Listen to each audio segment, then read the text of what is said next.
In this module, we introduce property development. Now, property development is probably the most exciting part of the property industry because it consists of a very short-term but apparently higher risk property venture, usually relying on a fair bit of debt funds, or at least it has in the past, and with the opportunity of fairly good profits if it's done correctly. And so the property development industry is fairly dynamic. It excites a lot of people, and it's certainly a very attractive employer. However, to be able to understand property development, you have to have a very sound understanding of property economics and property valuation. And so what we're going to do in these two modules is introduce property development in this module and then look at the specific valuation challenges in the next. So let's have a look at property development. The first thing to understand in property development is the development opportunity itself. Why is it that development is so profitable? Why is it that there's a demand for developers in the community? Well, the short answer is that it's a result of growth in the community. When there's population growth, especially when it's associated with economic strengthening, economic growth, then there's usually an expansion of the physical community, the urban community, and that means there's a desire for higher and better use of real estate resources, especially when we look at the shape of a town radiating out from the centre. If we look at a typical town or even city or capital city, we find the most valuable land is in around the very centre, the CBD, the commercial heart of the urban area, and that tends to fade down as a gradient of value as the land becomes progressively less valuable out to the urban fringe. As population grows, that gradient spreads further away from the centre spatially, and that's always a result of population growth. Connected to population growth is the desire for the particular type of development that's going to accommodate that increased population. Now, this is a little bit tricky, but it has to do with floor space. Humans occupy floor area. However, it's possible to multiply the floor area on a particular real estate resource by simply building more floors. We're talking about high-rise. As our community changes, our preference for either living on the ground and working on the ground versus working on the 42nd or the 75th floor changes. And we can see this when we look at different cities around the world. The important thing is that the developer has to be aware of whether the population growth has the intention, the desire to use real estate resources that are further away from the centre, so you have perhaps suburban growth out on the fringes, or whether it wants to have the convenience of living close to the CBD, which is usually only affected by going up, by increasing the amount of floor area, the amount of usable real estate space for a particular unit or particular amount of land area. And so this desire is important. It's the difference, say, between developing cottages out on the urban fringe compared to unit blocks in around the CBD and commercial centres. The third element that causes the development opportunity to be available is planning approval. We're going to be looking at planning process and the planning approval in a separate slide, so I won't go further into it here, except to note that the planning approval does not cause the development opportunity. It's not because the planner suddenly zoned such and such an area to be able to be used for high-rise or something that suddenly it becomes an opportunity. It's rather because the planning approval follows these changes in the community, population growth and desire, that are the material causes of the development opportunity.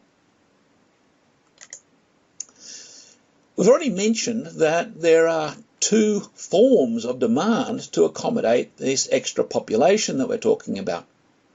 And this gives rise to the two major forms or two categories of development.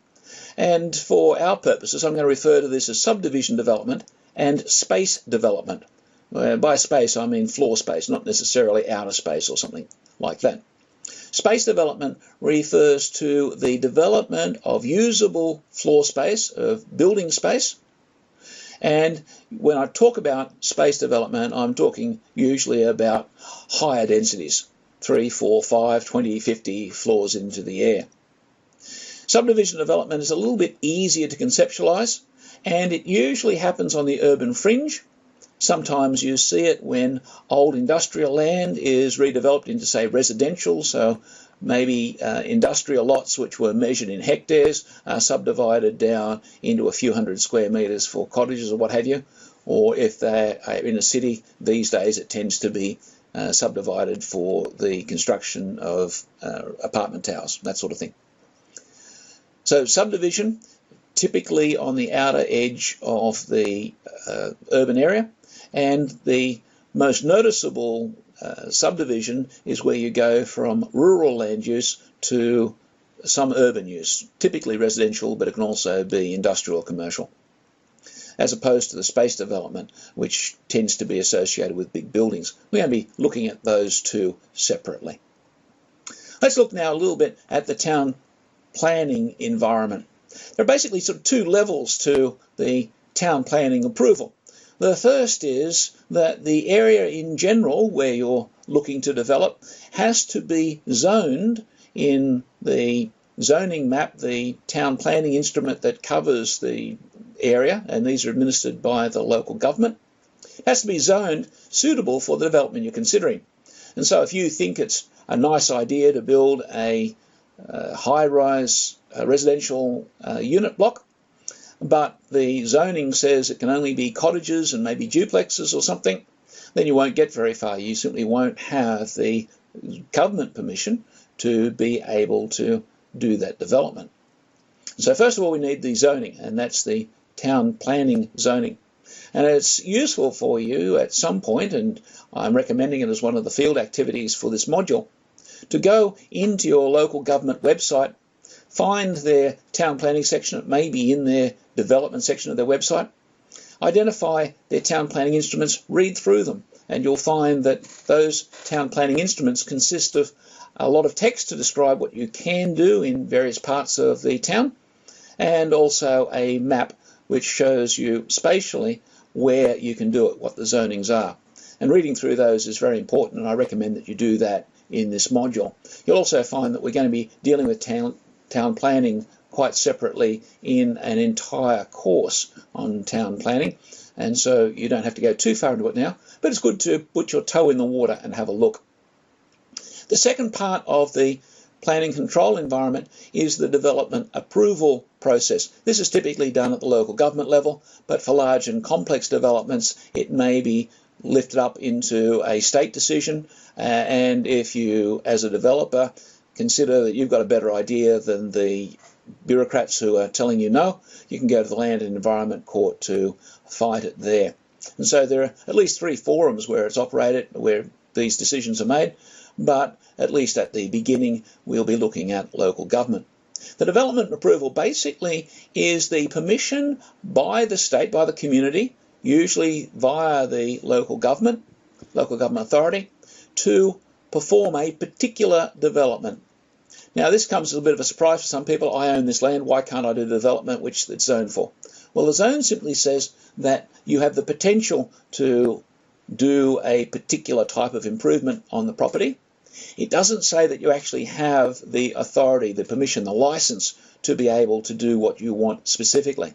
Development approval really is the positive unlocking of the development opportunity. It requires specific design, and so you don't generally get a development approval simply to build a 20-story building. You get the specific approval to develop or to build a specific improvement. And so that is a 20-story building, architect designed, specifications from the engineers and so on, all laid out. And so it's quite a precise approval. That approval usually takes a fair bit of resources to come to fruition. You have to employ, depending on whether you're doing subdivision or space, civil engineers, architects, town planners, land surveyors in some cases, all to go and get the design to the level that specifies in precise detail what the local government requires. Generally, because of the resources that are required and the economics generally of development, developers will always have an incentive to extract the maximum potential from their land. There's no point in building a 10-story building if you're allowed to build a 20-story building, because usually the 20-story building will be more profitable. And likewise, if you're doing subdivisions, if you've got a few hectares to subdivide, no point in dividing it into 1,000 square metre lots if 500 or 300 square metre lots will sell for almost the same price. And so usually developers tend to go for minimum lot sizes and maximum floor space development opportunity. The first stage in testing whether a development is worth doing is the feasibility analysis. The feasibility analysis is very, very simply a check to see whether the development is commercially viable. And that simply is a matter of working out what revenues you're going to be earning from the development, subtracting the costs, making sure there's an adequate leftover, a positive number at the end, to be able to give you a reasonable amount of profit, and also for pay for things like finance costs and risks and so on. And so this basic revenues less costs to see if we have enough profit is the starting point. Feasibility analysis can be done either at a very simple level, where you simply do a few very simple adds and subtracts, a bit of mental arithmetic, perhaps on the back of an envelope, and that gives you a bit of a ballpark figure. A lot of smaller developers never get past that. They think, well, that leaves me enough money in kitty. I'll now go out and start my development, and I'll fill in the fine details later. For larger and more complex developments, usually developers use the back of the envelope first level feasibility to then check whether it looks reasonable to go on to do the feasibility analysis in detail. And that requires at least preliminary ideas of precise costs, the design costs, the design parameters, and so on. Usually that will be run through either an in-house or a proprietary product, feasibility product, such as the Estate Master DF model. For those of you who are interested, it's probably a good idea for you to go perhaps to the Estate Master website and have a look at the packages that they have available, because this is very much the industry standard in Australia, the Estate Master DF. And you'll get a bit of an idea of the complexity of the models that are available. By the way, we'll be using the Estate Master model later on in the course, so resist the urge to download their 14-day test model, because if you do, you'll be putting in your email address and you won't be able to get another 14-day trial using that email address, which might be a bit inconvenient when we get to advanced val and you want to use Estate Master for an assignment or something like that. However, the Estate Master website, highly recommended for you to have a look at. We're now going to go through a simple indicative timeline for a development. An important thing about this timeline is simply to put in place the major activities rather than the actual times. You'll find in the study guide I go through these in a little bit more detail and give indicative times for subdivision. You'll find it's a little bit different with space development. A development usually starts with an initial feasibility. This is a back of the envelope, simple feasibility to give an idea of whether the project might be viable.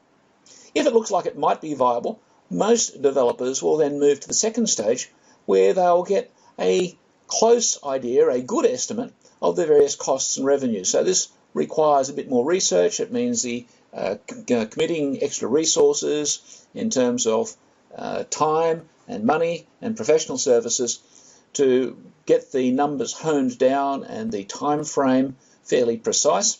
And from this, they're able to get a good idea of whether the property is worth developing or not.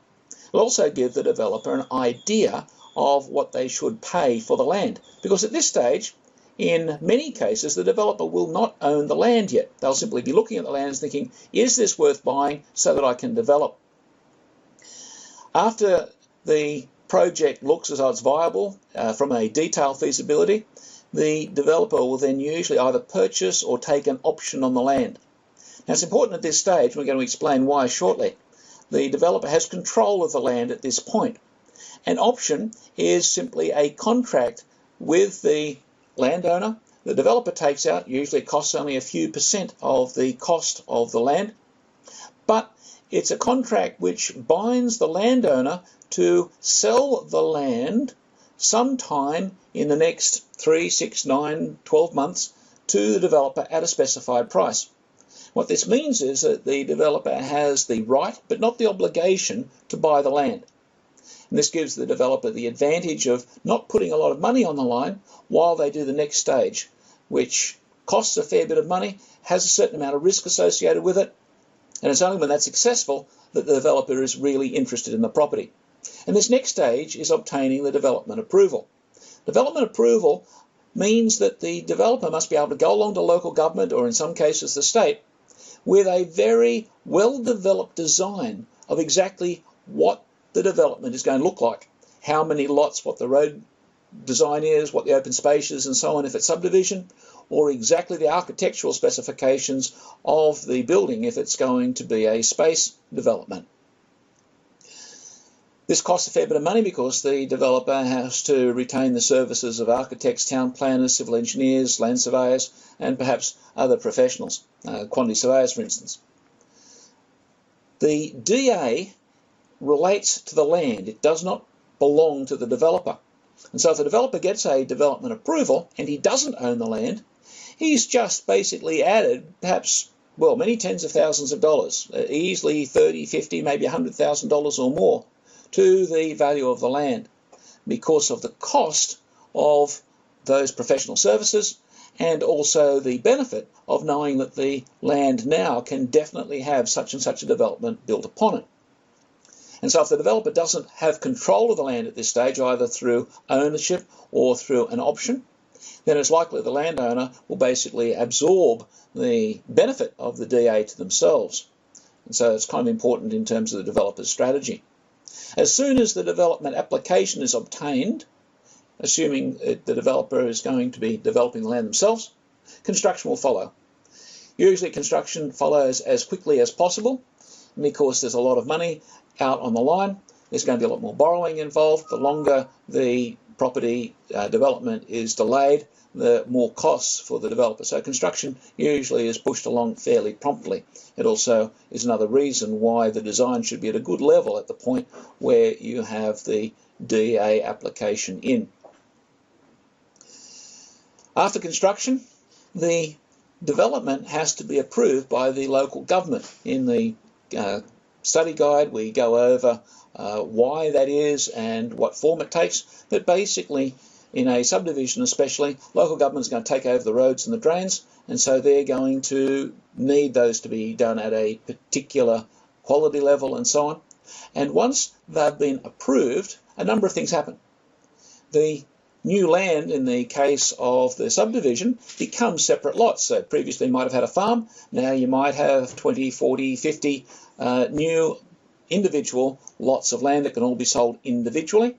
And the roads and open spaces then return to the Crown, to public ownership, usually to be administered by the local government, which is one of the reasons why the local government want to make sure that the roads and the drains are built properly and work well.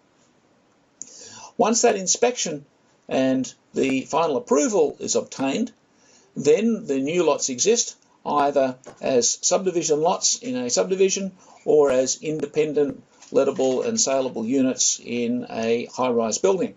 And so at that point the developer will look at selling as soon as possible. In some cases the sale is done earlier, that is before the development is actually finalised. For subdivisions this is a little bit risky for the purchaser because the dimensions of the property and all sorts of things about it aren't actually set. They're not concrete until such time as the plans are actually approved by the state and the new boundaries come into play. The advantage with space development is that at the DA point there's a fair degree of certainty as to what's actually going to be built. That's pretty much the scheme. It applies to any form of development that time frame, the outline, those dot points which I've just laid out, pretty much follow in most cases. For a subdivision development, it might be a few months, typically about 6 months or more. For space development, usually it takes a bit longer, but those development times obviously are being sort of brought down for the reasons of financial efficiency.